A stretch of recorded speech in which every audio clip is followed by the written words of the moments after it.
Pois é, pois é, pois é poesia, poesia ou não.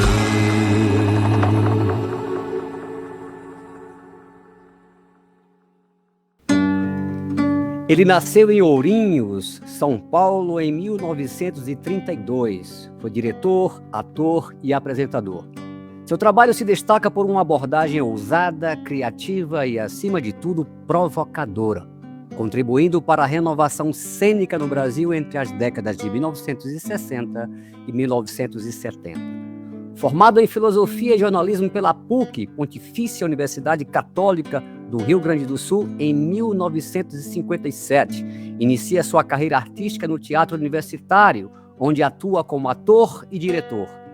Em 1959, recebe uma bolsa para estudar na Europa, onde faz estágios com diretores renomados, assimilando influências do teatro político e experimental, especialmente de Bertolt Brecht. Em 1963, funda o grupo Decisão, que se torna referência no teatro político. Suas produções dessa época, como Electra, 1965, são reconhecidas por sua abordagem estética, moderna e pelo compromisso com questões sociais. Nos anos 80, assume o desafio de revitalizar o TBC, Teatro Brasileiro de Comédia, criando oportunidades para novos artistas e encenando espetáculos inovadores. Paralelamente, retoma sua trajetória como ator. A partir de 2000, passa a apresentar o programa Provocações na TV Cultura. O Pois é, Poesia, Arte no Plural deste mês é Abujamra, A Vida Não Tem Roteiro. É uma homenagem a um dos mais autênticos e emblemáticos artistas brasileiros, Antônio Abujamra, ou simplesmente Abu, como era carinhosamente chamado pelos amigos e por aqueles que o admiravam. Abu, se vivo, faria 93 anos no dia 13 de setembro deste ano.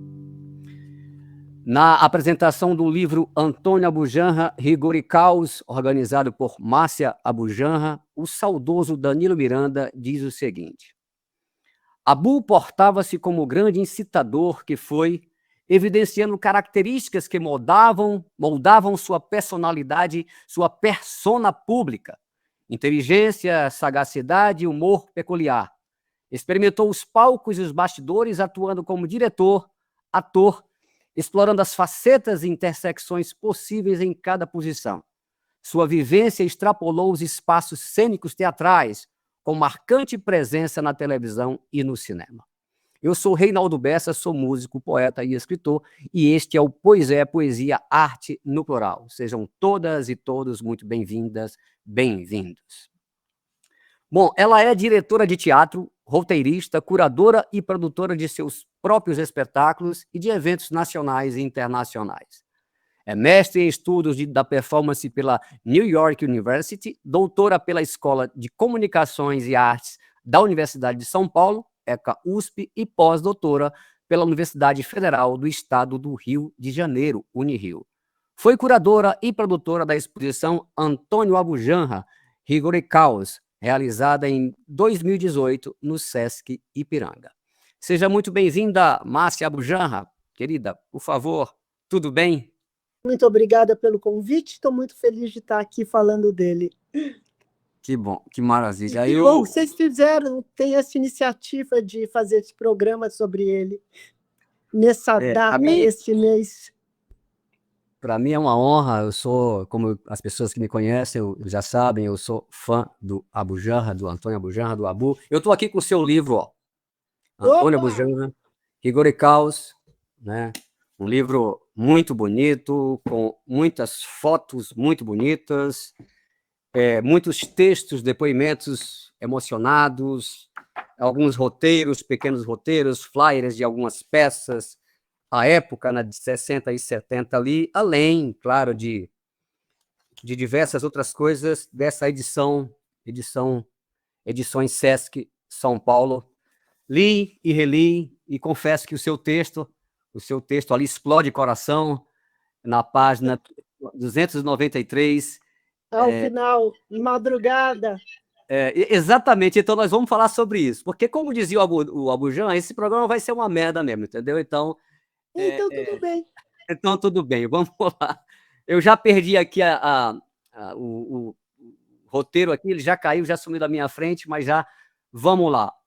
Bom, eu falava do livro. Como se deu a organização do Antônio Abujamra, Rigor e Causa? Eu sei que teve uma exposição, então tem o livro. O que veio primeiro? A exposição veio primeiro, o livro, ou nasceram... Veio primeiro a exposição. A exposição que, depois que ele morreu, me deu muita vontade de fazer isso, de fazer uma exposição sobre ele, de apresentar o Tio Tó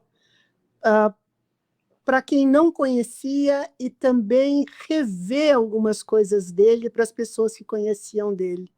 Ele foi uma pessoa muito importante na vida de muitas pessoas. Isso talvez seja o que mais tenha me levado a fazer a exposição, a mostrar um pouco desse enorme leque de artistas com quem ele trabalhou, e que, pelos depoimentos, acho que você pôde ver que, de fato, ele teve uma participação muito importante na vida dessas pessoas.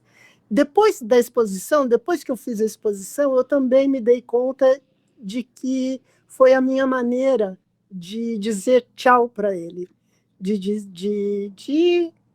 o meu luto, digamos, se completou, se fez através da exposição. A exposição eu acho a exposição muito interessante, era muito legal. E ela acabou gerando esse livro, gerando a possibilidade do livro. Aí, como que eu organizei o livro? Eu pensei, na verdade, nas coisas mais importantes que ele fez,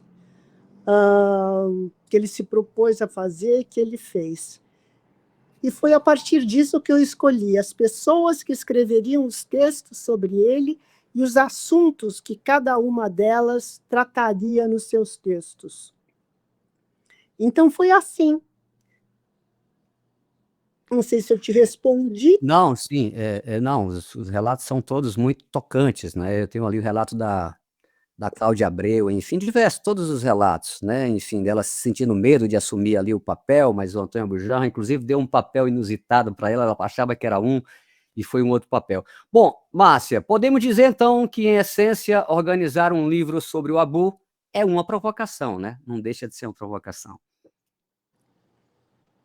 Nossa, você está falando isso, eu nunca pensei como provocação, na verdade. Eu pensei como uma necessidade mesmo. Ele, como disse o Jefferson, tem um depoimento do Jefferson, ele tentou, durante muito tempo, escrever um livro sobre ele, Maria Teresa Vargas também, e ele sempre se recusou a essa possibilidade. Ele nunca quis que isso fosse feito. Como ele estava morto, eu podia fazer o que eu bem quisesse. Claro que eu falei com Alexandre e André, os filhos dele, que me autorizaram a fazer isso, então eu fiz.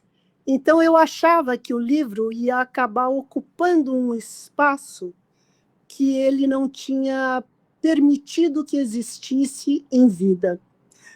Para falar dele, para falar das realizações dele, para falar dos fracassos dele, dos sucessos dele, da importância que ele teve na vida das pessoas, enfim, sobre tudo o que ele fez, falou, pensou. Claro que não é tudo que tem no livro, mas acho que dá uma boa ideia de quem foi ele e das coisas que ele fez. Justamente agora, sobre o seu texto, como eu falava na página 293, inclusive é um dos textos que, assim, dos que mais me tocaram, né? Porque tem ali não só uma questão muito própria sua, enfim, com o Abu, mas também muito bem escrito, né? Então eu já pergunto, o que a palavra madrugada te remete? A palavra madrugada, na verdade, é porque nos últimos anos de vida, o Tio Tó foi uma pessoa, ele não parava de se comunicar com os outros, com todos. E ele mandava, quando ele viajava, ele mandava cartão postal para todo mundo. todo mundo mesmo. Não importava onde ele estivesse. Podia ser na Rússia, podia ser em Botucatu, qualquer lugar ele mandava cartões postais. Então, ele tinha uma necessidade de falar com as pessoas muito grande. E então ele mandava 80 e-mails. Tem a carta que eu digo, da carta dele, quando eu estava morando em Nova York, que ele me escreveu. Imagine, quem é que pensa que o Abu escreveria cartas? Pois ele escreveu muitas cartas. E tenho certeza que para mim e para outras pessoas, não sei quem foram as outras pessoas, mas tenho certeza que sim. Cartões postais eu sei, tem um monte de gente que me fala dos postais que ele mandava. Então, essa necessidade que ele tinha de falar com as pessoas, de se comunicar, de ouvir, de saber de todo mundo, de saber do movimento das coisas, era muito grande. E nos últimos anos de vida dele, ele às vezes me mandava e-mails que começavam ou eram apenas feitos da palavra madrugada. E eu brinco, porque madrugada ele não dormia muito. E eu brinco que ele conhecia a noite dos homens como poucas pessoas. Então, madrugada ficou marcado para mim, porque era isso, eu às vezes recebia e-mails que era assim, madrugada, ponto, mais nada. Ou madrugada, enfim, aí vinha algum pensamento, mas era isso. É por isso, a palavra madrugada me leva a esses inúmeros e-mails que ele me mandou com essa palavra. Teve um outro profissional também do teatro, do meio, enfim, que fala, amigo do Abu, falou também que recebia muitos e-mails e confirma isso, né? De madrugada também recebia e-mails, enfim, mandando poemas e tudo mais. Márcia, no capítulo Abu de Cabo a Rabo, do seu livro Rigor e Caos, Edélcio, ele referindo-se ao Abu, disserta sobre as características do que seria um rebelde e um transgressor. Na opinião dele, o Abu é um transgressor e ali ele explica, né, todo o processo de porquê, né, de mudar, de transformar, enfim, desse ímpeto de transformar as coisas. Mas na sua concepção, o Abu ele era um rebelde, um transgressor ou um provocador, como nós o conhecemos, ou as três alternativas estão corretas? Eu diria que as três alternativas estão corretas. No caso dele, eu acho que elas acabam sinônimo uma da outra. Ele foi um transgressor em vários sentidos, tanto nas encenações dele, como na vida dele. Ele sempre falou o que pensou. Ele nunca mediu. Acho que media as palavras, ele media sim, mas falava de qualquer maneira o que quer que fosse que ele estivesse pensando, para todo mundo, fosse o pipoqueiro, fosse o Danilo Miranda, fosse os atores e atrizes com quem ele trabalhou, sempre falou o que ele pensava de fato sobre o que as pessoas faziam, falavam e o que mais fosse. Rebelde, porque rebelde, ele se rebelou, digamos, contra muito do status quo, fosse ele político, fosse ele social. E, nesse caso, nesse sentido, o que eu digo que ele sempre falou o que ele queria, ele falava, ele se posicionava em relação ao que quer que fosse. Muitos assuntos controversos, e ele nunca teve o menor medo de falar isso, de falar o que ele estivesse pensando. Então, ele se rebelava contra as coisas estabelecidas. E provocador, porque, ao fazer tudo isso, ele provocava as pessoas a pensarem sobre o que ele estava falando, a pensarem sobre uma realidade antes conhecida e que ele podia com o pensamento dele, ampliar essa visão e essa perspectiva que as pessoas eventualmente tivessem. Então, eu acho que é uma combinação dessas três coisas. Certo. O Abu diz que o artista pode dizer o que quiser, né? Ele nos incita a mudar o mundo, nos ensina a idolatrar a dúvida, a não ter calos de vitória. O que é ser, o que seria Antônio Abujamra numa época em que se perdeu a faculdade de refletir e a brutalidade está em primeiro plano em quase todos os níveis, incluindo o plano da esperança. Palavras do próprio Abu que estão no seu livro, Rigor e Caos. Como seria o Abujamra agora, hoje, no mundo em que, enfim, passa por isso que eu acabei de ler agora, ou seja, perdeu a faculdade de refletir e a brutalidade está em primeiro plano em quase todos os níveis, incluindo o plano da esperança. Olha, é engraçado, né? Toda vez que eu encontro alguns dos atores que trabalharam com ele, especialmente atores dos Fugidos Privilegiados, o grupo do Rio de Janeiro, a gente se pergunta exatamente o que ele estaria falando agora, meu Deus, que falta que ele faz. Por que eu acho que falta que ele faz?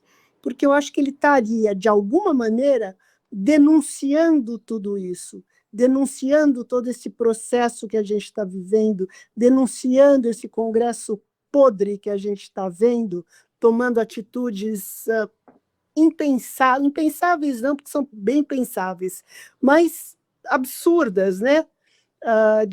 Para o Brasil mesmo. Então, eu acho que ele estaria fazendo isso, se colocando, provocando um pensamento crítico em relação a tudo isso. O que exatamente ele estaria fazendo, eu nem imagino. Eu adoraria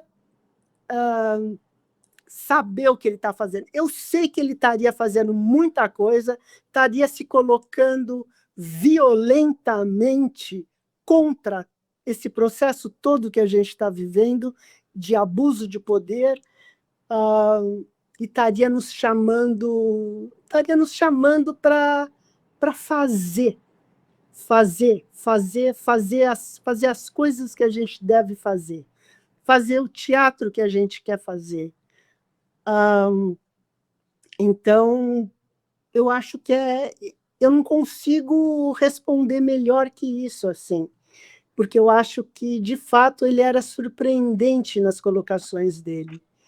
Então, é quase impossível dizer ele faria isso, faria aquilo outro, e faria muitas coisas, sempre nessa perspectiva de provocar e confrontar todo o absurdo que a gente está vivendo. Eu acho curioso, eu acho que esperança é uma palavra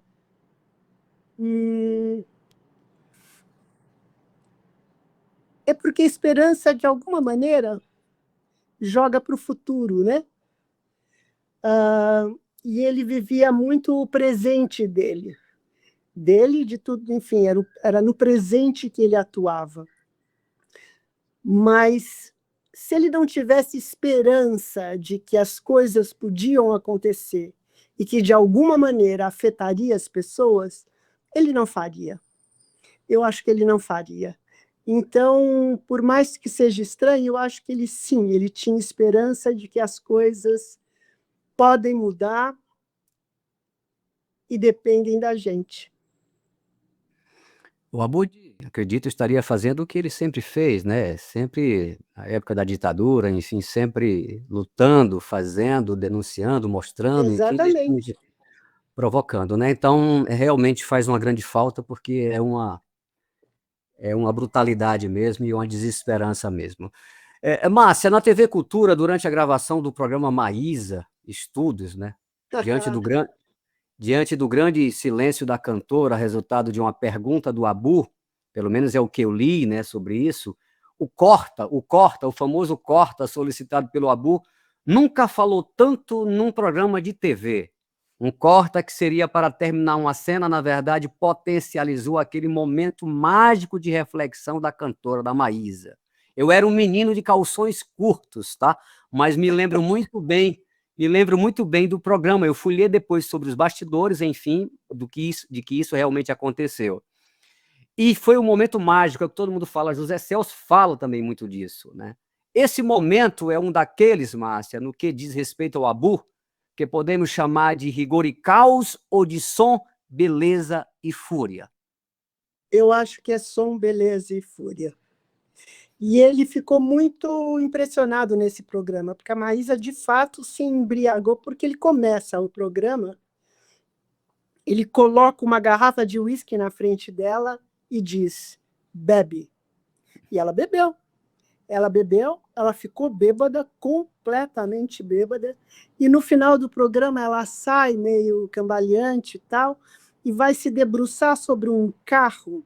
Eu posso agora estar falando uma bobagem, porque eu não me lembro exatamente, mas a minha memória, que ultimamente não anda assim 100%, Sim, e se eu diz não, que era se eu não me engano, um Cadillac ali, um carro antigo, e vermelho. ela é vermelho, e ela fica, é um carro de época, e ela fica num profundo, realmente, numa meditação profunda, e o programa encerra nisso, né?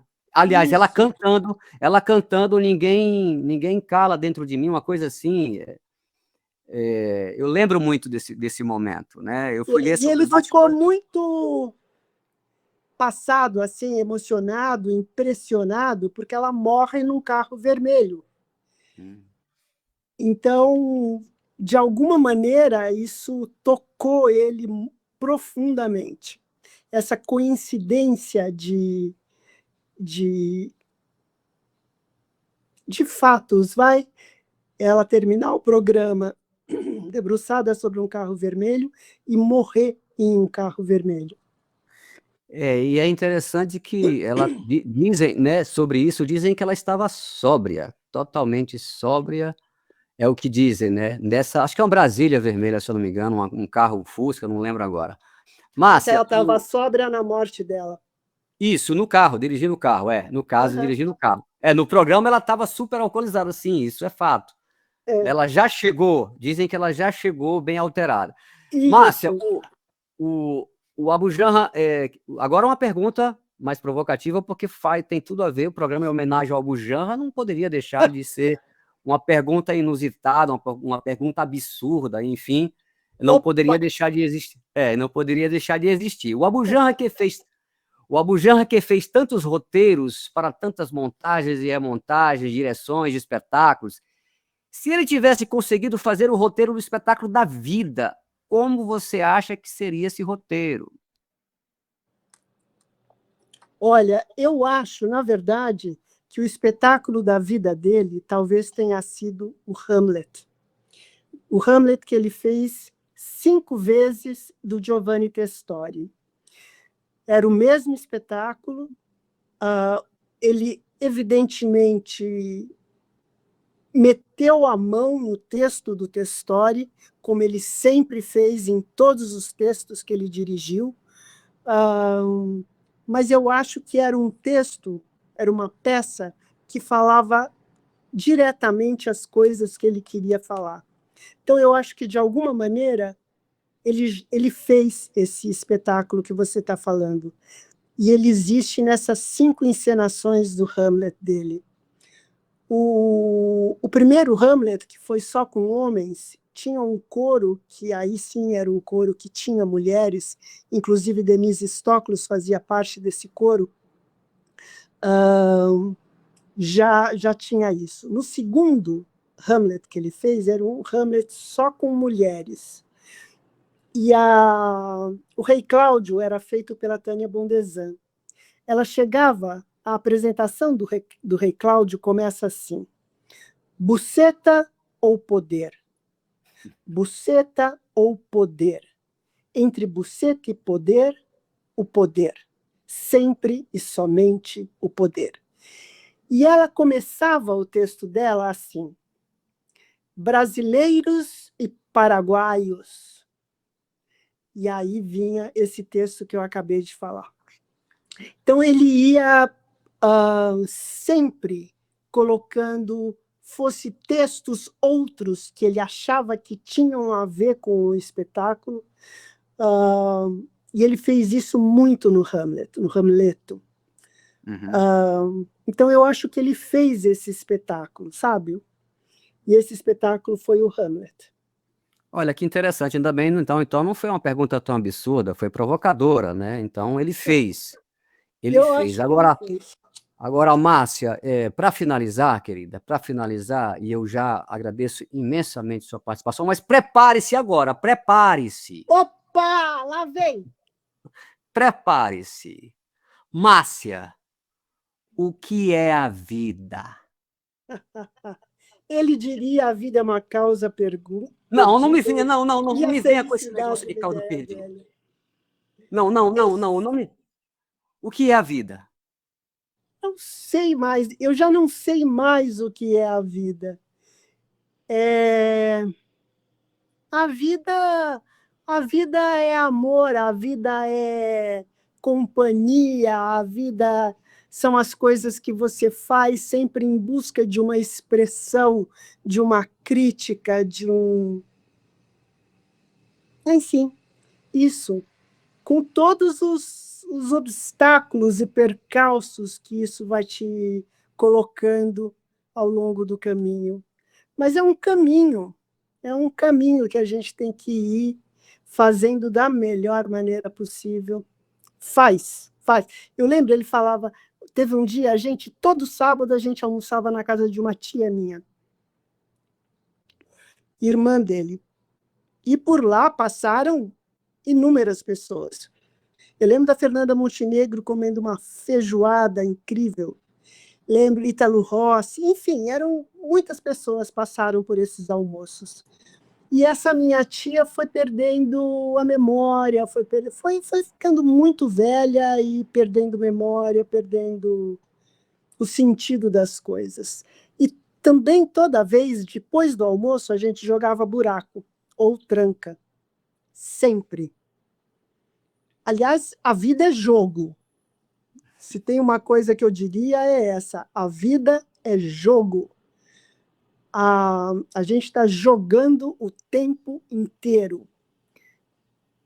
E tinha esses jogos depois do almoço. E como ela foi perdendo memória, tal, não sei o quê, às vezes ela ia descartar uma carta, e a gente falava: não, essa não, não pode, tal. Aí ela pegava a carta de volta e eu falei assim: essa pode, essa pode.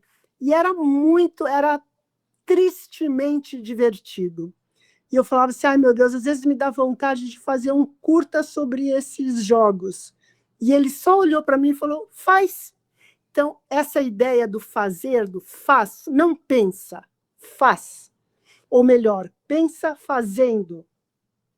Então, tem isso. Mas, olha, eu acho que eu vou voltar à pergunta anterior e te dizer que a vida é jogo. E era muito para ele, né? Porque ele era um jogador inveterado, desde os cavalos, que todo mundo sabe disso, e quem apresentou, ensinou não, mas apresentou as corridas de cavalo para ele foi meu pai. Então, ele também sempre falava disso. Então, ele tinha muito nele esse espírito do jogador, de apostar nas coisas mais impensáveis. Graças a Deus, né? Dizem que ele deixava todo o dinheirinho dele lá nas corridas de cavalos. Deixava. Eu diria sobre a vida, você vê que você respondeu quando não tem uma pergunta, né? A mesma coisa que disse São Tomás de Aquino, Santo Agostinho. Eu sei o que é o tempo, mas se você me pergunta, eu já não sei mais o que é o tempo. É mais Ou ou menos seja, isso. eu sei o que é a vida, mas se você me pergunta, eu já não sei mais. Márcia, querida, muito obrigado. O nosso tempo Imagine, obrigada a vocês. Valeu, querida. Tudo de bom, viu? Muito boa a conversa, muito bom. Cara, que bom poder imitar aqui o Abujamra, que bom poder imitar o Abujamra. Me senti agora o próprio Abujamra. Né? Tem aquele filme lá, né? Eu quero ser John Malkovich. Eu não quero ser John Malkovich, eu quero ser Antônio Abujamra. Nem que seja nas minhas horas vagas. Grande Antônio Abujamra, né? Bom, ele é ator, diretor, educador e pesquisador teatral. Começou sua carreira na cidade de Santos, São Paulo, envolvido com os teatros de grupo da cidade. Possui licenciatura em teatro pela Faculdade Paulista de Artes, FPA, mestrado em artes cênicas pela Universidade Federal de São João del Rei, a UFSJ, e doutor em educação, arte e história da cultura com bolsa mérito pela Universidade Presbiteriana Mackenzie. Em sua trajetória dentre atuação e direção, realizou mais de 40 espetáculos teatrais, trabalhando com artistas variados. Entre alguns deles estão Roberto Lage, Antônio Gigoneto, ou Gigoneto, Marcos Caruso, Celso Frateschi e Sérgio Mamberti, querido e saudoso Sérgio Mamberti, né? Viu o Sérgio novinho lá nas fotos do livro Rigor e Caos, que coisa, né? Bom, ele também é autor dos livros Gigoneto, um homem de teatro, e do grupo Decisão, o grupo político teatral paulistano que estava entre o Teatro de Arena e o Teatro Oficina, dois clássicos, né? Ministrou aula de teatro no Instituto de Arte da Unesp, São Paulo, SP Escola de Teatro, Senac e SESI. Atualmente, além de permanecer por mais de 10 anos como integrante e fundador da companhia Los Puercos, da cidade de São Paulo, finaliza no mês de setembro seu segundo doutorado pelo Instituto de Artes da Unesp. Ele é Luiz Campos. Querido, chega aí, dá cá um abraço, como diria, dá cá um abraço. A única coisa falsa desse programa é o abraço. É isso mesmo. A única coisa falsa. Genial, genial. Querido, você é um pesquisador, você é um estudioso, inclusive, do Abu Janra, uma figura que eu admiro demais. Falava aqui, né, enfim, sobre ele, sobre esse impacto na vida de muita gente. Eu e a Márcia, né, falávamos sobre isso, sobre o quanto ele esteve na vida de muita gente, né? A sua tese de doutorado intitula-se Antônio Abu Janra, Inquietações Brechtianas na Cena Teatral do Brasil. Por que o Abu Janra, figura de proa na consolidação do teatro brasileiro, se tornou objeto de seu estudo e no que esse estudo traz mais ou colabora para uma melhor compreensão do autor e da dramaturgia brasileira? Eita, vamos lá, Reinaldo. Muita coisa para pouco tempo, né, Luiz? Mas eu acho que, ouvindo a Márcia, também foi uma necessidade, assim, né? O Antônio Abu Janra surge como uma necessidade. Mas antes, eu trabalhei com o Gigoneto. Ele me dirigiu no último espetáculo em Santos, quando ele estava em Santos, ele me dirigiu.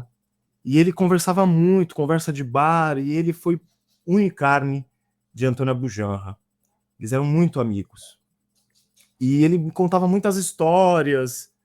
E nesse momento, isso lá atrás, isso em Santos, sei lá, há 11 anos atrás, 12 anos atrás. E quando eu vim para São Paulo, ele contava várias histórias, o Gigoneto. Do tipo, era amigo do Abu Janra. O Abu Janra, eu conhecia ele pelo programa Provocações, eu ainda eu estava iniciando como ator, eu não conhecia tão profundo a trajetória do Abu. E quando eu vim para São Paulo, eu comecei a perguntar para as pessoas sobre o Gigoneto, e ele já tinha falecido. E as pessoas, o Gigoneto, manda um abraço para ele e tal. Eu falei, não, ele faleceu tem 2 anos. E aí isso gerava um constrangimento para as pessoas, e para mim, um status do tipo, quanta coisa aí tem na nossa história. Então eu comecei a pesquisar sobre o Gigoneto. Na minha graduação, eu falei, eu vou levantar o currículo, que eu jogava na internet, eu não achava nada sobre o Gigoneto. E aí foi assim que eu encontrei o seu Antônio Abu Janra, e que eu fiquei vislumbrado, só que, né, era uma coisa de cada vez. Então, primeiro o Gigoneto, depois no mestrado eu encontrei o Grupo Decisão, que não tinha quase nada sobre o Grupo Decisão, que foi um grupo muito importante, encabeçado pelo Abu Janra. E quando eu terminei o mestrado, eu falei, agora eu preciso falar sobre o Antônio Abu Janra. Não existiam teses sobre a figura do Antônio Abu Janra, e eu também vi ali uma necessidade, principalmente para os jovens, para quem está começando teatro, porque as pessoas precisam conhecer Antônio Abu Janra. Ele foi uma figura central na cena teatral, não só paulistana, como eu também me arrisco a dizer, brasileira, com as suas experiências, né, que aí Ele vem da Europa, com Roger Planchon, com Jean Vilar, com Berliner. Enfim, ele tem aí, ele trouxe uma inovação, ele trouxe o risco para a cena. Então foi, assim, respondendo tua pergunta e rapidamente, foi isso. O Abu Janra aparece como objeto e aí eu quero mergulhar. E aí, diga-se, agora só para aproveitar aqui essa única brecha, esse doutorado que você agora leu o meu currículo muito generosamente, eu estou fazendo 2 doutorados, né? Eu fiz 2 doutorados sobre o Antônio Abu Janra. Então, esse doutorado que eu defendo agora, no dia 15 de setembro, vai ser na Unesp, também sobre o Abu Janra. Tem muita coisa, eu poderia fazer 20 teses sobre ele. Maravilha. E já que você chamou Gigoneto, que eu acho até mais bonito, mais brasileiro, enfim, você tem um trabalho sobre ele. Eu vi um livro pesquisando sobre você, sobre o seu conteúdo. Eu vi um livro ali azul e tal. Fiquei até depois de procurar, porque é incrível, né? Você diz no seu trabalho que um homem dessa dimensão, o Gigoneto, tinha pouquíssimas pessoas ali no velório dele, assim, as pessoas não sabiam que ele tinha morrido. Então, talvez tenha sido também essa vontade que você teve de imprimir, de trazer material para o Abu Janra para que não acontecesse a mesma coisa, o que felizmente não aconteceu, né? O velório do Abu Janra foi uma coisa, enfim, bem a lá Abu Janra mesmo, né? Enfim. Mas você falou uma coisa que é muito interessante, porque já casa aqui com essa pergunta. Quando você começou a pesquisa sobre o Abu Janra, você disse na introdução do trabalho que, apesar do Abu Janra ser midiático, tornando-se muito conhecido com o programa que ele apresentava, né, o Provocações, que eu não perdi nenhum, desde que começou até o final, quando ele morreu, não havia muito material de pesquisa sobre ele. Ao que você, Luiz, atribui essa carência de literatura? Você falou sobre essa carência, mas por quê? Eu sei que a Márcia falou que ele não queria escrever, ninguém escrevesse nada sobre ele. Se fosse sobre o Abu Janra, não escreveria. Mas você falou em teses, né, em dissertações, em trabalhos. Não tem. Por que não tem? O que você atribui? Eu levanto a hipótese, primeiro, que na área da história teatral são poucas pessoas que têm interesse. A bibliografia que temos a respeito da história teatral brasileira, ela aprende-se muito da crítica teatral, né, alguns estudiosos, professores, mas a história do teatro brasileiro, assim, tomando em consideração a área teatral, porque quando você entra na área teatral, você quer ser majoritariamente ator ou atriz. São poucas as pessoas que têm esse interesse em ir para a área da história teatral. Então eu acho que tem essa primeira coisa. E a outra também isso também é uma hipótese, eu não tenho como afirmar isso, né? São percepções, claro, de acordo com a documentação encontrada, é que o Abu Janra, ele era um ser polêmico, e isso eu acho incrível, eu acho magnífico. Tinha quem amasse, quem odiasse. E eu acho que também os detentores da escrita. Quem são os detentores da escrita, né? Quem é que escreve sobre a história do teatro brasileiro? Quem já está, né? Como é a escrita? Com quem são os detentores do poder da escrita que elegem aí os seus, né, os grandes e também esquecem dos outros? Então, se não ficarmos atentos, nós vamos deixar muitas pessoas. Veja, uma curiosidade, eu ministro aulas de história do teatro também, brasileiro, e às vezes eu pergunto para uma sala, vocês conhecem Clay Diáconis? O pessoal não conhece, não sabe quem foi Clay Diáconis, e não faleceu há tanto tempo assim. E veja a grandiosidade da obra dela. Então as coisas, se perguntar agora, né, outros nomes, dificilmente alguns estudantes vão escorregar, vão falar, não conheço, não sei quem é. Então quais são os interesses desses estudantes também, que entram nas universidades, que ocupam esses lugares? Então também tem, eu acredito que seja por aí, mas é inegável, né? O legado do Antônio Abu Janra, a importância que ele teve para a história do teatro paulista e brasileiro, nem quem for cego você vai conseguir ver, não tem como. Mas os registros, né? Cadê esses registros? Onde estão? Pois é. Você falou que conseguiu ainda alguns recortes de jornais, quando você precisou ali, o Clarim e tal, mas Enfim, está na posse documentos que estão né, algumas pessoas aí mais íntimas, mais próximas dele tem e tal, e tem também, agora tem o espaço Abu Janra, né? A gente vai falar sobre isso mais para frente. Ô Luiz, o Abu Janra começa como ator, como diretor. Eu pergunto isso porque ele fala que só começou a atuar como ator depois de 30 anos de direção, né? Mas há registro de que ele foi ator antes. Como é que é isso, cara? Pois é. E aí a gente tem aí um problema na história também, nessa historiografia, como ela é contada. Antes, quando eu pesquisava sobre Abu Janra, eu encontrava muito mais do estágio dele da Europa e quando ele estreou profissionalmente. Mas ele teve o que veio antes. E o que veio antes foi Porto Alegre. Ele começa teatro na cidade de Porto Alegre como ator. Ele tem uma sequência de espetáculos, uns 6 espetáculos, e depois ele entra como direção, depois de uns 2 anos, assim, trabalhando somente como ator. Quando ele retorna do estágio da Europa e ele vem para São Paulo, se estabelece em São Paulo, aí sim, a documentação apresentada, a gente vê que ele tem um longo período somente como diretor, e aí ele retorna como ator e depois não quer mais sair, né? Sim. E é uma questão mais na cronologia aí, né? Começa em Porto Alegre, né? Tudo começa em Porto Alegre. Depois é que ele vai para fora e tudo mais. Aí sim, né? Se concretiza mais essa trajetória.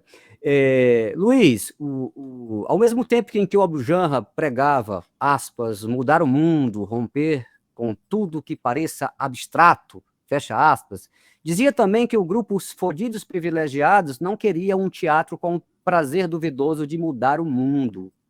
São aí 2 fases do Abu e seu teatro, ou era a grande força transformadora de um provocador diante das coisas que insistem em não mudar? Foram 2 fases ou são as incongruências de um gênio, enfim, de uma figura extraordinária que foi o Abu Janra? Há uma coisa que não bate aí, são 2 fases, né? Isso?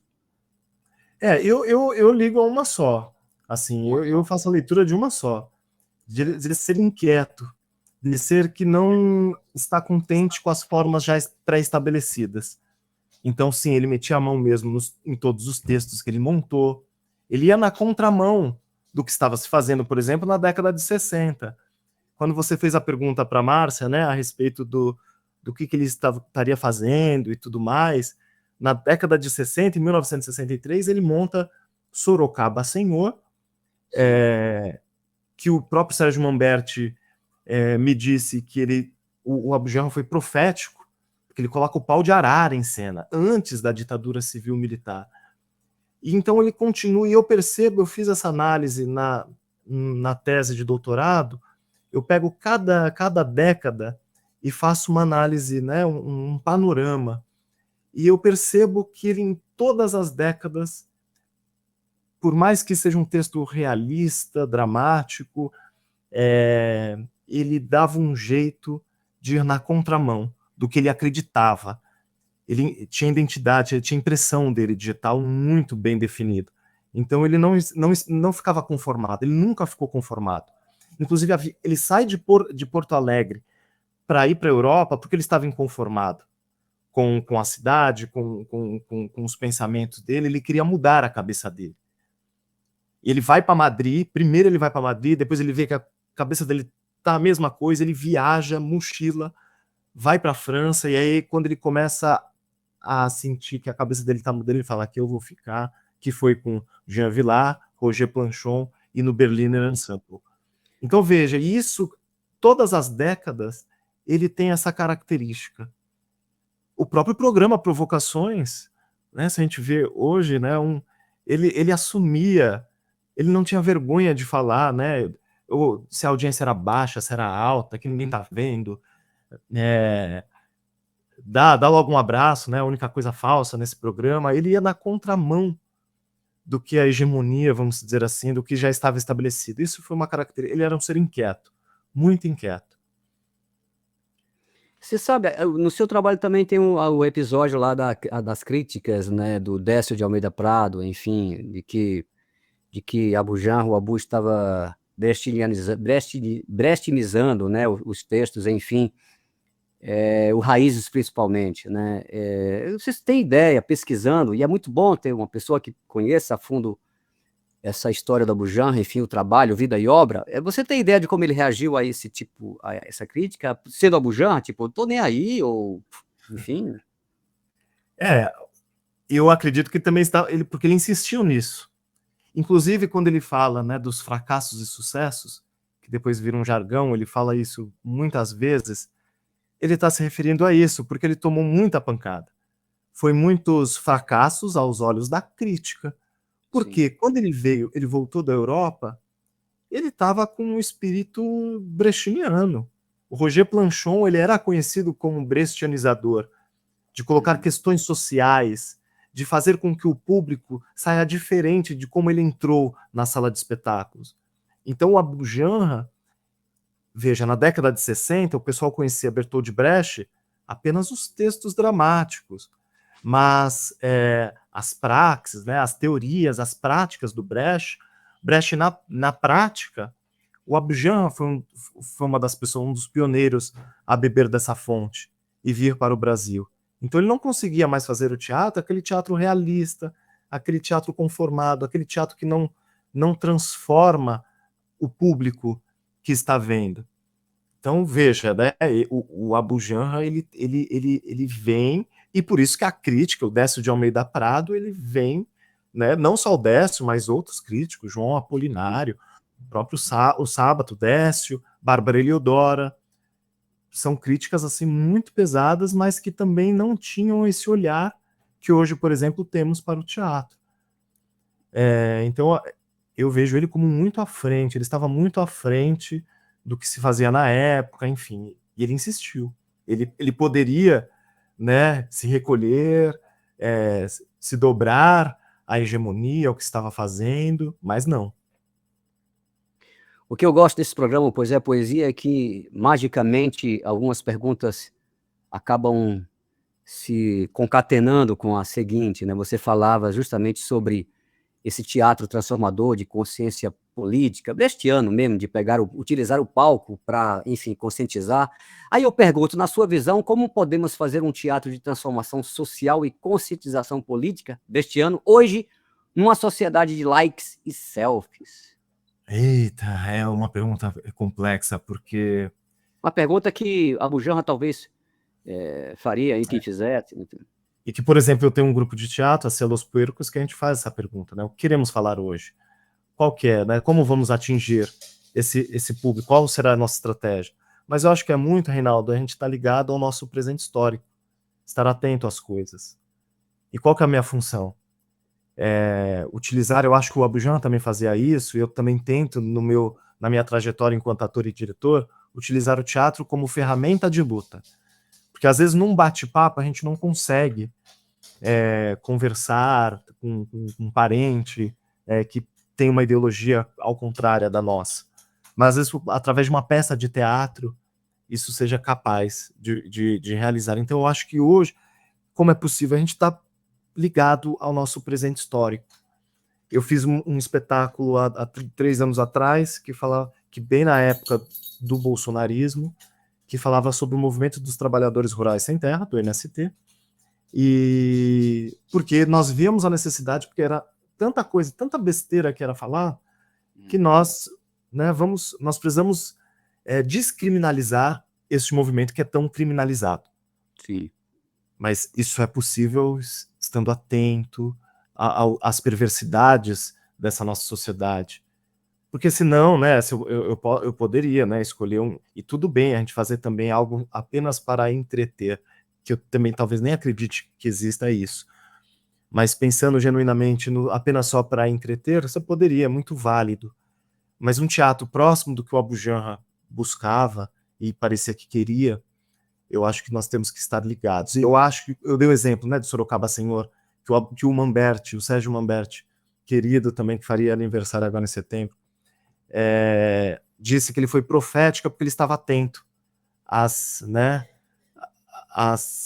perversidades, né, à deposição de um presidente democraticamente eleito e tudo mais. Sim.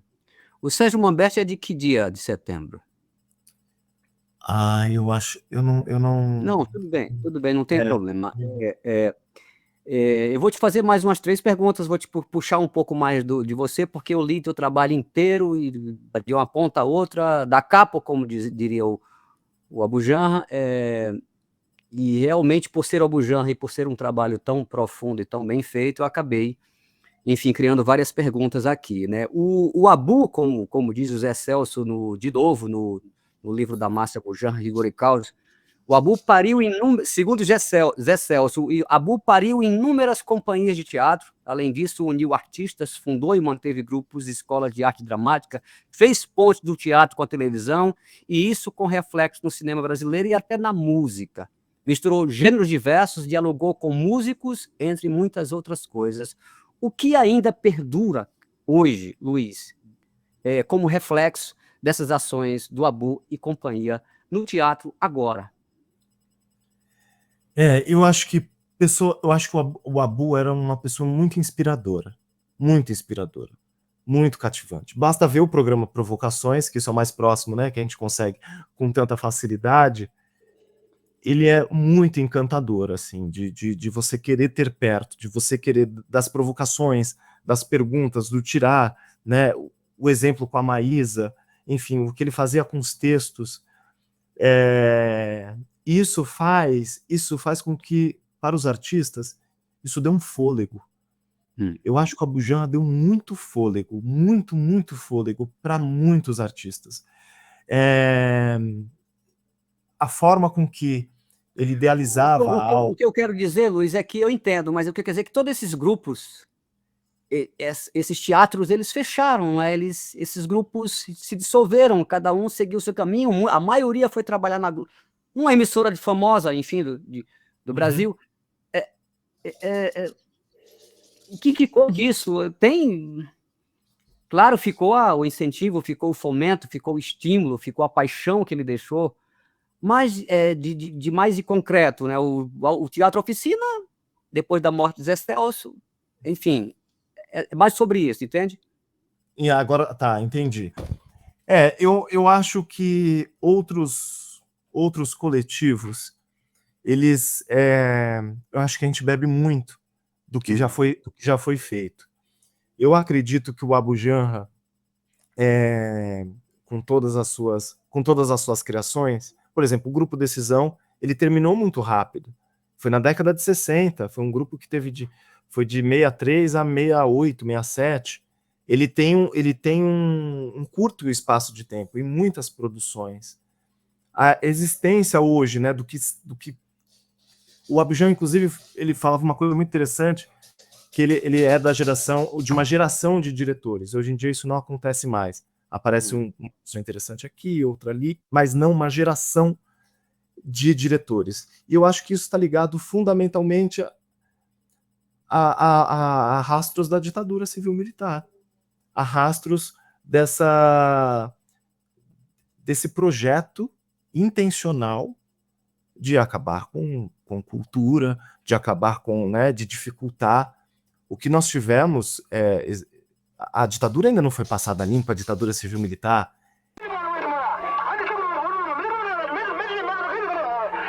Não, evidentemente a ditadura foi uma das coisas piores que aconteceu na nossa profissão. Em teatro eu fiz uma Electra do Sófocles com a Glauci Rocha, e a polícia foi prender o autor, que era o Sófocles, de 2000 anos atrás. Então era um terror cultural muito violento. Agora tem mais terror econômico, mas o terror cultural da época a gente tinha que cuidar muito. A gente tinha que brincar, tinha que mentir, que às vezes tinha que falar sim, a gente tinha que falar não, tinha que falar sim, a gente falava nim, não se sabia se era sim nem não, entendeu? A gente brincava muito com a censura. A gente brincava muito. Claro que a gente sempre preferiu, de uma certa forma, uma censura de polícia, que é uma censura que tem medo de sua adesão aos intelectuais. sabe, os intelectuais de direita, quando fazem censura, são muito piores. É muito terrível trabalhar numa... Mas eu também cansei de falar isso, porque essa garotada olha para mim e fala assim, para, não enche o saco com esse negócio da tua geração, essa ditadura. Vocês tiveram a ditadura de Getúlio, ditadura militar, vocês tiveram uma porrada de coisa, greve, nós nunca tivemos nada, Bujanra. Sabe o que eu preciso? Preciso de uma guerra. Olha o que esses garotos de 20 anos pensam. Olha o que a nossa geração deixou para essa gente.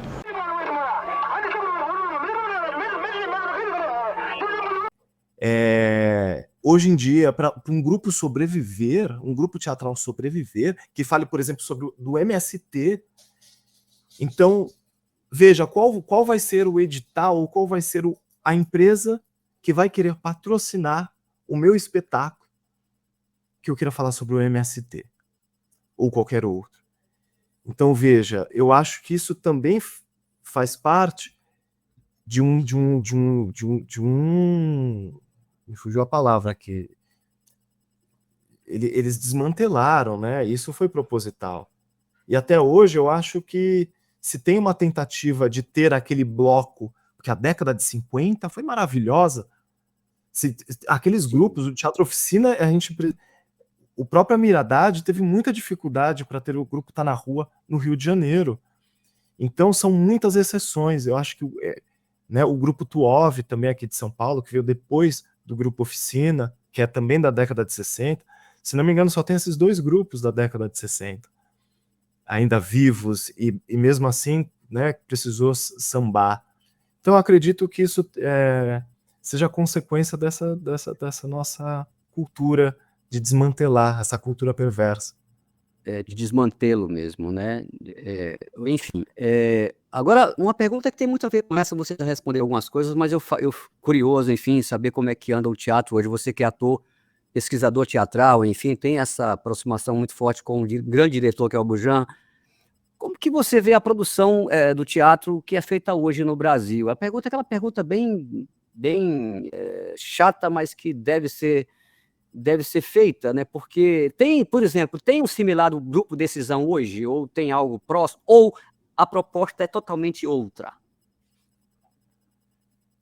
Então, a cidade de São Paulo, ela é muito complexa. Porque, veja, Reinaldo, eu fiz um levantamento certa vez, e a média de espetáculos que estreia na cidade de São Paulo é uma coisa maravilhosa, assim, de quantidade. Existem mais de 200 espetáculos que estreiam no mês na cidade de São Paulo. Que bom. É muita coisa. Existem grupos, sim, que se assemelham ao Grupo Decisão,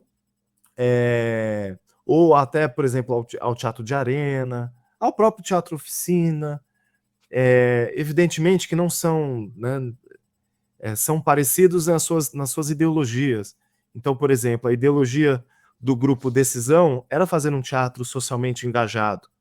Ele tinha uma consulta, a primeira peça que foi o Sorocaba Senhor, eles fizeram uma consulta com a sociedade para saber qual era o interesse dos jovens universitários, do pessoal daquele bairro. Então tem grupos hoje que são muito semelhantes a isso. Por exemplo, a Seção Jorge, o Coletivo Comum, a minha própria companhia, são grupos que a Los Puercos. Sim, a Los Puercos, claro. A Los Puercos, que tem uma ligação de esquerda, né? Ou seja, pela conscientização de um lance de conscientização da classe trabalhadora, de você fazer um teatro brechtiano, porque o teatro brechtiano ele é fundamentalmente de esquerda, mas também, veja, mas tem tanta coisa que hoje em dia o Abujam, né, o Abujam, quando colocar uma frase projetada, o pessoal era mal visto. Hoje em dia a crítica, né, não vê isso como a projeção, como que está atrapalhando o espetáculo. Então eu acho que tem muita coisa, mas tem muita coisa nova também que, por exemplo, na década de 60 não foi possível, principalmente por conta da ditadura civil-militar. Então nós tivemos uma ascensão muito grande na década de 50, muitos grupos, muitas salas de teatro. O que nós temos, infelizmente, hoje são interesses empresariais que não se vê vantagem, por exemplo, de uma sala de teatro, que o Teatro de Container estavam, né, a Prefeitura de São Paulo queria remover o Teatro de Container. Não se tem um valor. A sociedade não sabe o valor que um teatro. O Teatro Vento Forte foi demolido, sem mais nem menos. Isso é de entristecer muito. Não que na década de 50 não fechavam o teatro, fechavam, mas hoje em dia... Sim.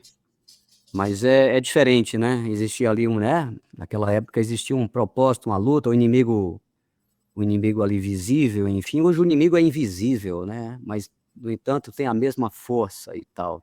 E só me deixa completar só um pouquinho, Reinaldo. Claro, por favor. Tem um lance que também eu acho que está mais disperso.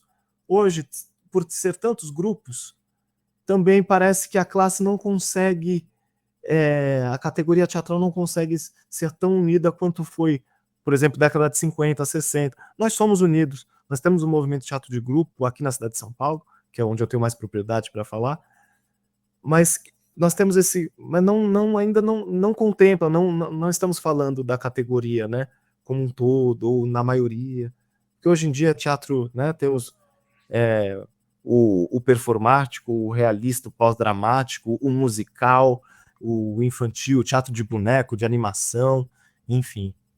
Sim. Perfeito. Para encerrar, Luiz, e não poderia puxar mais de você não, né? Porque puxei para valer, né? Mas me diga uma coisa, Luiz Campos, me diga uma coisa.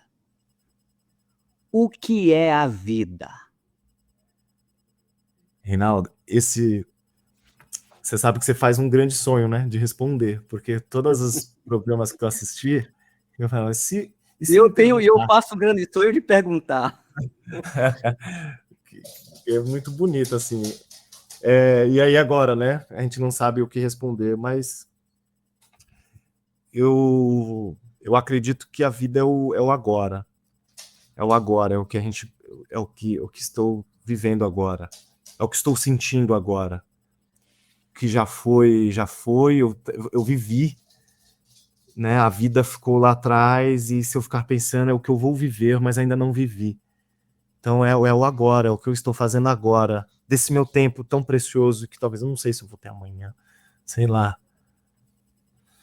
Maravilha, querido, muito bom, muito bom. Eu não vou perguntar 2 vezes o que é a vida, porque isso aí é só do Abujam, isso aí é dele, né? Eu vou perguntar só uma vez, vou guardar essa parcela aqui para mim, do grande prazer de poder perguntar e o grande prazer de poder ouvir também das pessoas que são próximas e foram próximas ao Abu. Querido, muito obrigado, sucesso aí na tua companhia, Los Puercos, sucesso no teu trabalho, nas tuas pesquisas, sucesso aí no teu segundo doutorado, enfim, e depois traga mais novidades para a gente. Tá bom. Reinaldo, eu que agradeço, parabéns pelo programa, pela iniciativa, né, e trazer aí essa homenagem tão merecida e tão bonita que o Antônio Abujamra precisa ter, tá bom? Então agradeço aí toda a equipe, Débora, tá bom? Agradeço aí todo mundo. Valeu, querido, parabéns pela Valeu. pesquisa, parabéns pelo trabalho, é isso mesmo.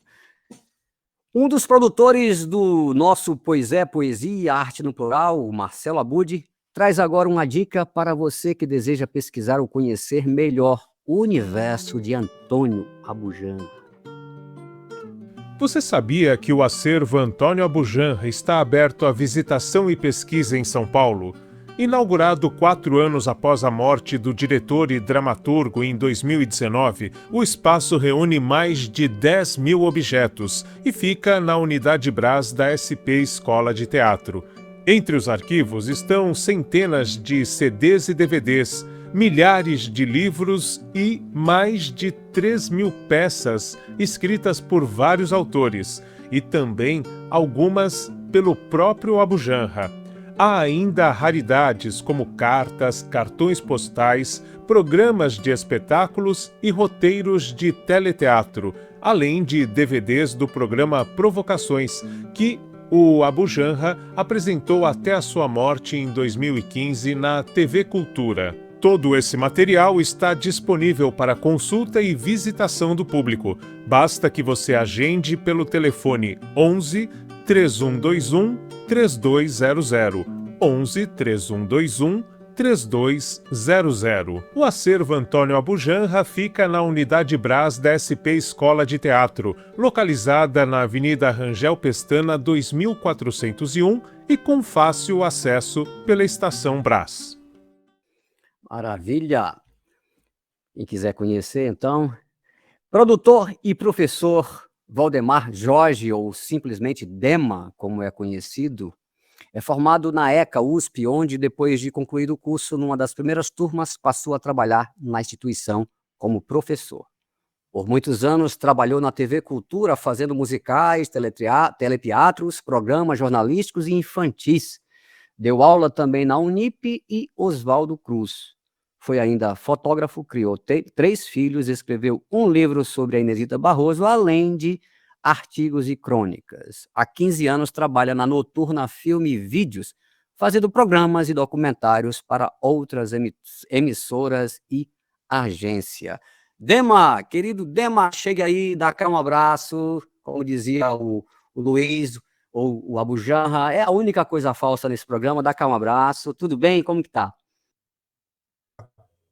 Aí, Pronto, que agora, maravilha. eu não posso falhar nisso, né? Eu sou o cara de televisão aí dessa entrevista, que eu gostei muito de ouvir tanto a Márcia como o Luiz, né? Aprendi muito mais sobre o Abujamra, né? E é legal ter essa visão que em muitas coisas bate muito com as coisas que eu pensava, sem pensar muito a respeito de quem era o Abujamra e tal. Mas legal que você está fazendo esse programa, Bessa, unindo essa poesia com uma coisa tão importante que é saber um pouco mais do Abujamra. Perfeito. Eu vou fazer algumas perguntas, você, mais pegando aí o lado do Abujamra mais colega de trabalho, né? Mais do dia a dia, o contato, né? Essa coisa mais, o lado mais humano. Você que nos contou aí numa entrevista em off, enfim, várias coisas sobre o Abu, no sentido de como ele pensava, ele agia, enfim. Eu queria saber, uma curiosidade que eu fiquei, como que você conheceu o Abu? Como que foi? Foi na TV Cultura? Foi antes? Foi como processo que foi acontecendo? Como foi isso? Bom, então, a visão que eu posso dar para você é uma visão de um produtor de TV, né, que trabalhou com o Abujamra e não trabalhei em teatro, né, não tenho essa visão do teatro do Abujamra como diretor de teatro. Mais de TV, né? Mais da TV. Eu fui trabalhar na TV Cultura e um dos primeiros programas que eu peguei era um programa ligado à poesia, porque era um programa com um poeta, um grande poeta que era dos anos 60, 70, que era o Mário Chamy. E esse programa chamava Dimensão 2, e o Mário Chamy, que também era amigo do Abujamra, o Abujamra convidou para fazer um programa, uma série. Na verdade, ele nem sabia quantos programas iam ser, e, na verdade, durou 20 programas, e ganhou vários prêmios com esse programa. Era um programa sem roteiro e sem script. Para mim, que vinha da faculdade, era uma coisa meio estranha, né, você trabalhar dessa forma. Mas era uma forma já anárquica de trabalhar do Abujamra que eu fui pegando desde cara. Na verdade, a gente trabalhava fazendo uma seleção de imagens da TV Cultura, jogando no estúdio sem cenário. Havia 4 monitores, né? E o Mário Chamy estava lá, não sabia o que ia acontecer, não sabia que imagens ele iria ver.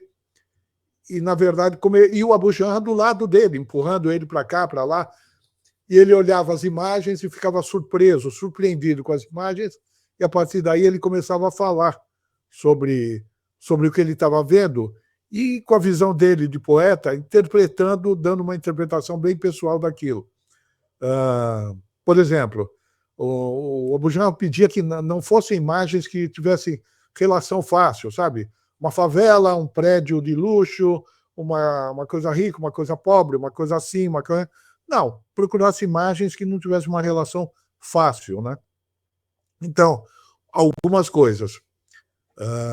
Uma vez nós montamos uma série de gols, uma sequência de gols que havia lá na casa, só que nessa sequência a gente não mostrava a bola entrando no gol, não passando aquela linha, né, que agora tem até um radar para descobrir se foi gol ou não.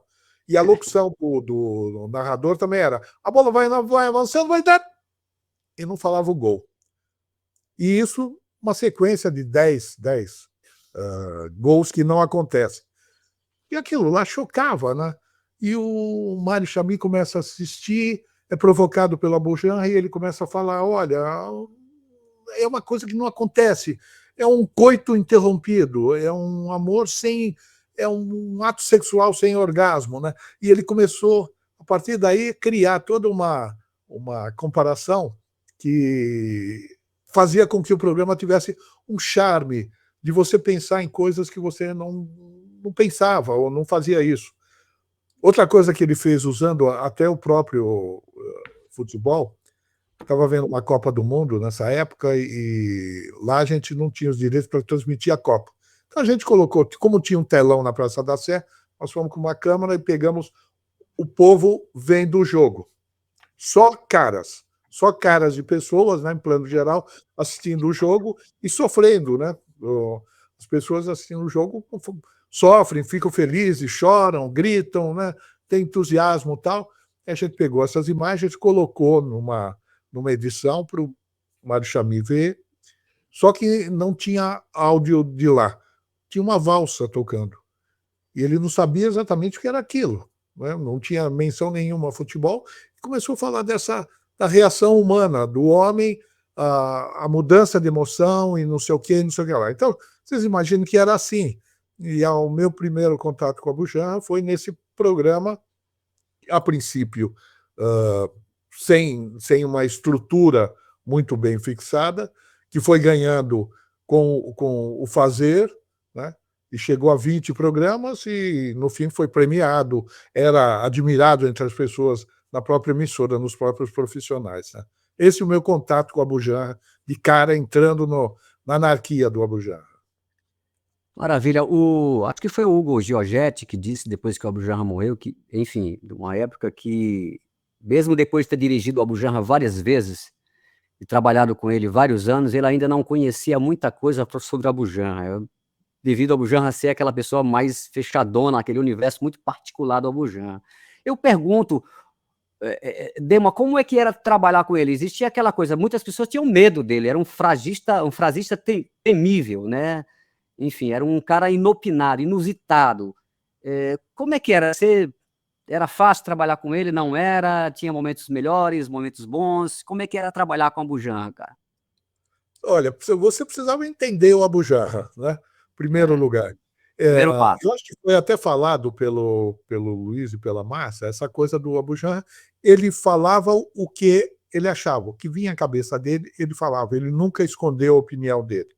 Então, de repente, você está fazendo um programa e você edita uma coisa que não está bem, ele vai dizer, isso está uma merda, não saiu legal, vamos fazer de novo. Tal. Ele não tinha essa coisa de não vou falar com certo cuidado. Não, ele contava, ele te provocava mesmo. Porque, na verdade, ele queria fazer esse negócio, a reação, provocar a tua reação. Na hora que você percebe esse jeitão do Abujamra, e você entende, você começa a ver, não de uma forma... Ele não estava procurando fazer isso para acabar com você, ele estava procurando, na verdade, te ajudar e fazer crescer. E o Abujamra tinha essa coisa de falar com as pessoas o que ele pensava, então ele poderia falar para o... Nós estávamos numa mesa, num restaurante, ou estava perto do café, passava uma pessoa e ele falava, você aí que está aí sem fazer nada, tal, vai lá buscar um café para a gente, vai fazer tal coisa, e a pessoa não ficava magoada porque ele sabia como fazer isso. Ele sabia falar as coisas para você sem nunca ofender e sem nunca magoar, né? Porque, no fundo, eu acho que tem essa outra coisa do Abujamra, que ele era um cara, no fundo, muito doce, que se interessava pelas pessoas, e esse interesse era um interesse real, né? Ele queria ver que as pessoas do lado dele também crescessem. E quando você percebia essa coisa no Abujamra, você olhava com outros olhos, não ia ter medo dele, né? Ia saber que com esse cara eu estou crescendo também, eu estou fazendo coisas legais. Então, essa coisa dele falar de um modo, às vezes, agressivo e tal, era a persona, a Abu Janra, sempre, né? Sempre fazendo isso. Então, você sabia que isso era com você, era com o presidente da emissora, era com quem tivesse, ele tratava todo mundo igual, né? E isso dava mais força a essa coisa dele. Interessante você falar isso. Eu não lembro agora do autor do depoimento do livro da Márcia, O Rigor e Caos, mas há um depoimento de um profissional, um ator, eu acho que tinha acabado de perder o companheiro e o Abu Janra apareceu na casa dele, deu um abraço e sentou e não disse uma palavra. O Abu Janra ficou em silêncio o tempo todo. Depois de um tempo, levantou-se, deu um beijo nele e foi embora. Esse profissional, que eu não lembro o nome agora, disse que sentiu como se tivesse recebido uma injeção assim de vida, né? Então é bem isso. E tem o Doce Provocador, né? O documentário, enfim. Legal isso. Porque era isso, eu via muito isso, eu via uma figura muito forte, muito inquieta, que extravasava mesmo, mas eu via essa doçura também. Né? Precisava furar aquela capa, aquela casca para chegar até essa doçura. Precisava, é o que você falou, precisava entender o Abu Janra. Agora eu queria perguntar uma coisa: o ensinamento que você teve do Abu Janra e que você guarda, ou não teve, que você guarda até hoje, uma coisa que o Abu Janra, não precisa ser um ensinamento, algo que ele disse que você de repente Eu acho que a coisa básica quando você trabalha com a Abu Janra é não ficar satisfeito com o que você está fazendo. Né? Boa. Simplesmente não ficar satisfeito da seguinte forma: o que eu tenho que fazer? Eu tenho um horário para cumprir, eu tenho que entregar um programa, ele tem que estar pronto, ele tem que estar legal.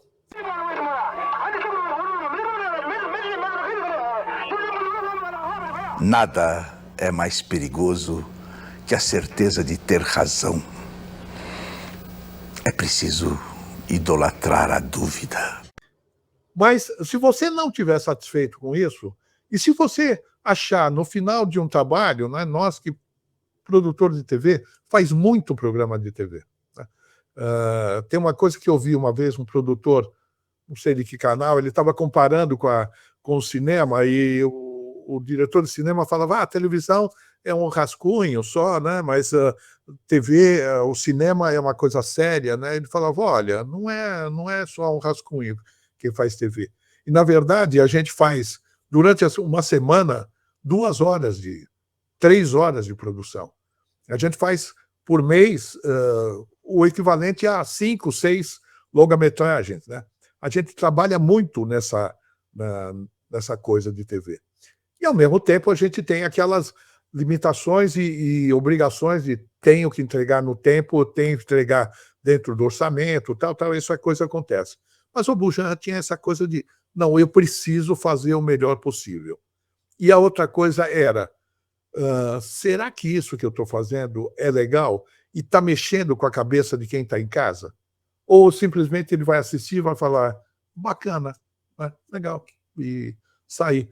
Tipo aqueles filmes que a gente assiste, acha muito bacana, quando chega no estacionamento do shopping center, já esqueceu o filme. Acontece muito disso. Né? Então, essa coisa de você sempre procurar pensar, será que eu estou fazendo uma coisa que vai mexer com o cara que está do outro lado? Né? Porque é isso que a gente quer fazer. Né? Se eu estou fazendo um programa, eu estou agora fazendo com você esse programa, eu queria que as pessoas que assistissem pensassem um pouquinho, fizesse. Se a gente não conseguir nada, só passar um pouco do que é o Abu Janra, mas passar o seguinte: eu preciso pensar um pouquinho na minha vida, será que eu poderia fazer uma coisa melhor? Será que eu poderia fazer diferente? Quando a gente consegue isso, a gente está mais ou menos no caminho certo. Então, o Abu Janra me deu essa coisa de não ficar satisfeito com o que a gente está fazendo simplesmente. Falar, estou entregando. Não estou entregando. Preciso entregar uma coisa que mexa do outro lado, que mexa com a pessoa que está lá. Né? Essa é a tipo de coisa do Abu Janra que ele passou. Né? Boa. Eu acho que passou para não só para mim, com todo mundo que trabalhou com ele. Né? Não, o pessoal ali, essa coisa de estar sempre achando que pode ser melhor, né? Posso dar um exemplo? Diga, claro, por favor. Coisa? eu fiz com ele um programa chamado Cabaré Literário, né? Era um programa que a gente falava de poetas, de escritores brasileiros, né? E era tudo encenado e era como se fosse um espetáculo dentro de um cabaré. E havia alguns poemas, por exemplo, se era um poeta, né? Que eram musicados, eram convidados músicos para fazer essa adaptação. E a gente fez o do Gregório de Matos, né? O poeta baiano. O Boca do Inferno. Hã? Boca do Inferno, né? Boca do Inferno. Depois de 6 horas sentados na cadeira, editando o programa que a gente já tinha gravado, o Abujamra parou e falou, por favor, passe novamente tudo, né? E aí passam, já tinha quase 1 hora de programa, ele assistiu e falou, não é nada disso, pode apagar tudo e vamos começar tudo outra vez. Em televisão, os horários de edição são Reduzido. curtos, né? E são disputados a tapa, né? E você fazer isso é você arriscar, porque você vai ficar com menos tempo para fazer o programa. Mas ele falou, não, vamos editar tudo outra vez. Parou, pensou como que nós vamos editar esse programa, já que a gente editou exatamente como estava no roteiro, na sequência, e não funcionou. Vamos começar pelo final, o velório do Gregório. Então, nós começamos com o enterro dele. A primeira imagem que apareceu foi o enterro. E essa imagem vai sendo repetida ou vai sendo entremeada com a história da vida dele até o final.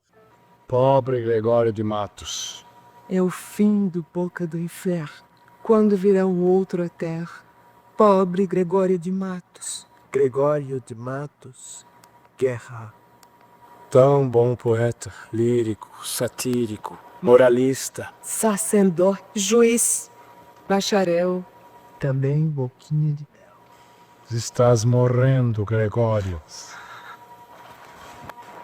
Quem não morre?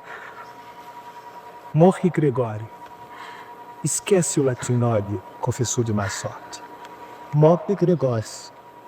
O poeta, esse não morre. Mudou completamente o que estava no roteiro, que era eu acho que já foi falado, né, que o Abujamra, ele falou, o roteiro é ótimo, mas eu vou mexer, né, porque ele mexia sempre nesse roteiro. Ele acha que o diretor tem esse direito e é a visão que ele vai ter do espetáculo. Então nós fizemos novamente, eu acho que ficou melhor, né? Aí quem vai saber é o público, né? Maravilha, bom saber disso, né? Eu sei que o Abujamra, pelo menos para mim, para muita gente, mas para mim, eu falo de mim, ele era imenso. Eu tenho uma coisa com o Abujamra, me comove demais ver tudo que ele fez, essa paixão pela poesia. Eu até perguntava, mas o Brecht mexia com teatro, trabalhava com teatro, mas ele tem um livro de poesia, inclusive que eu gosto muito do livro de poesia do Brecht. Tem Brecht, poesia, né? Inclusive eu gosto muito. Me perguntava se o Abujamra não tem um livro de poesia, né? Então, para mim, ele é imenso. Ele deve ter aí escrito ali alguns poemas escondidos, enfim, esporádicos. Mas a minha questão é o seguinte: ele é imenso, mas se você defina o Abujamra numa palavra, se vire. É difícil mesmo com você definir numa palavra, porque eu acho que tem 2 coisas, né? Eu acho que talvez em 2 palavras, né? Uma é o seguinte, ficou muito a imagem da persona Abujamra, que é aquele cara que ficou do último programa mesmo dele, né? Que era Provocações. Na verdade, Provocações para um público agora mais atual, né? Um público com 30, 40 anos, parece que é o grande momento do Abujamra, e na verdade não é é quase o fim da carreira do Abujamra. Ele já tinha sido um grande diretor e continuou sendo, foi ator, fez grandes programas, fez musicais, né? Trabalhou, inclusive, com musicais com Caetano Veloso, o Gilberto Gil, numa época que foi feito um programa na TV Tupi, né? Junto com o Fernando Faro, né?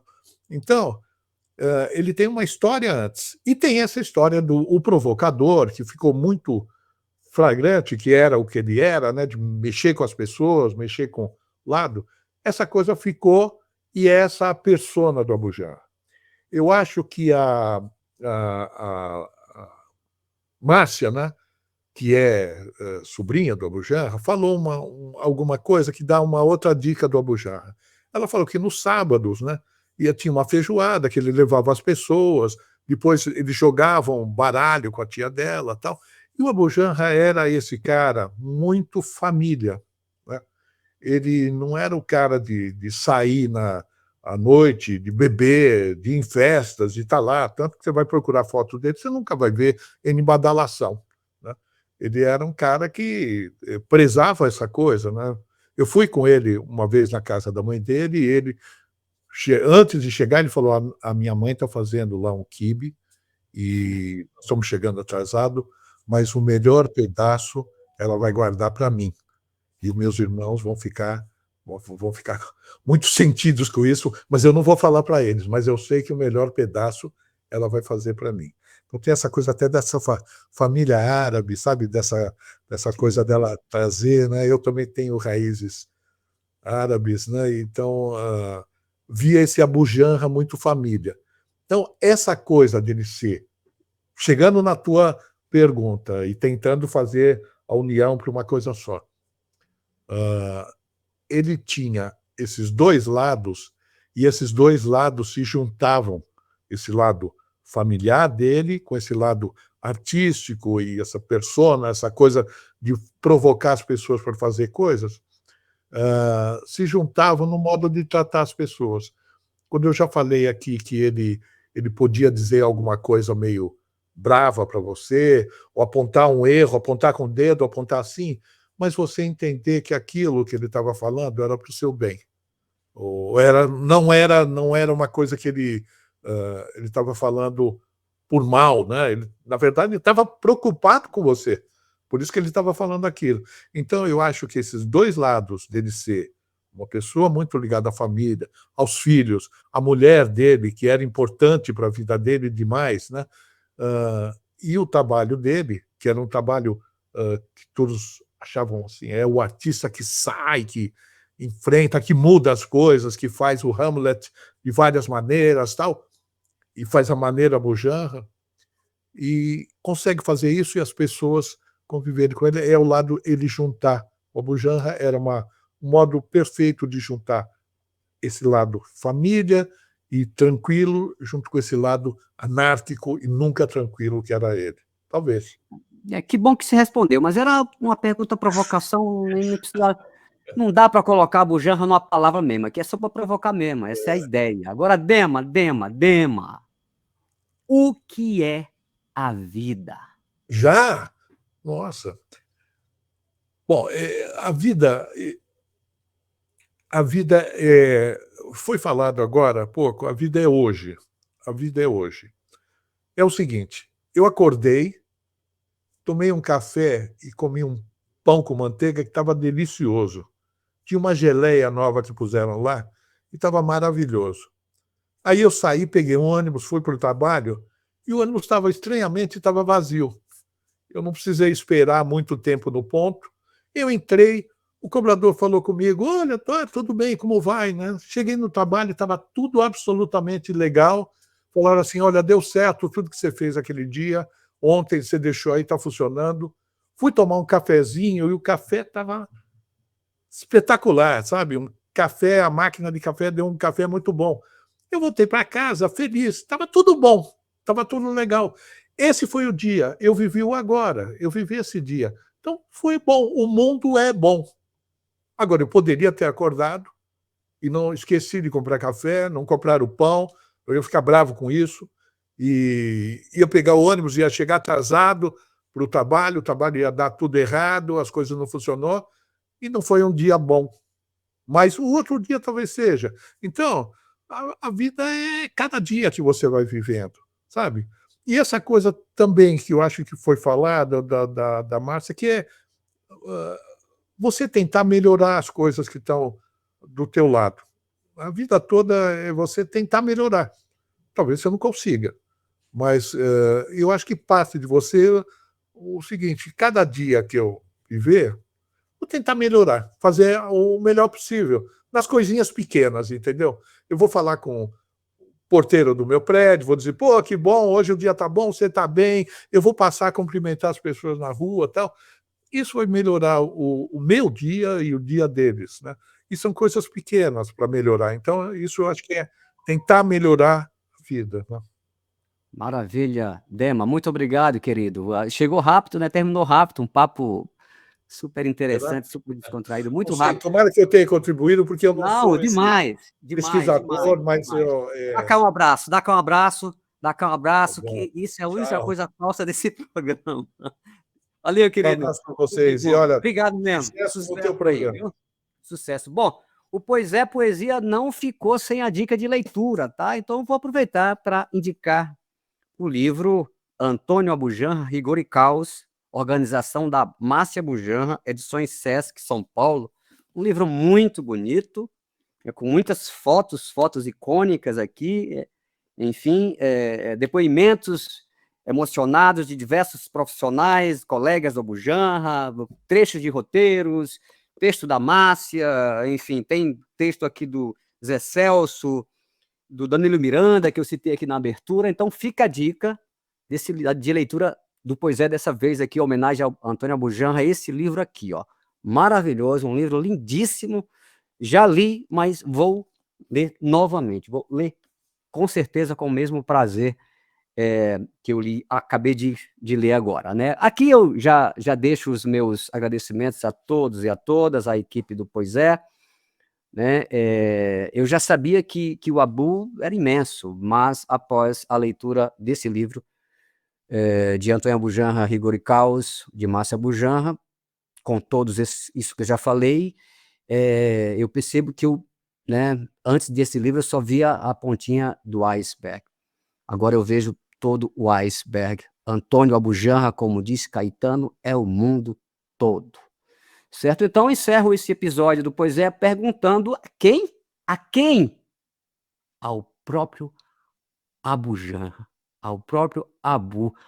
Abu, o que é a vida? A vida, ora, a vida.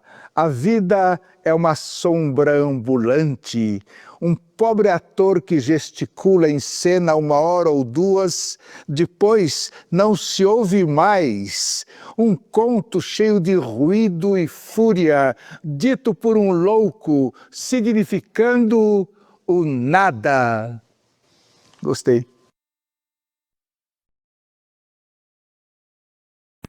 Pois é, pois é, pois é poesia. Poesia.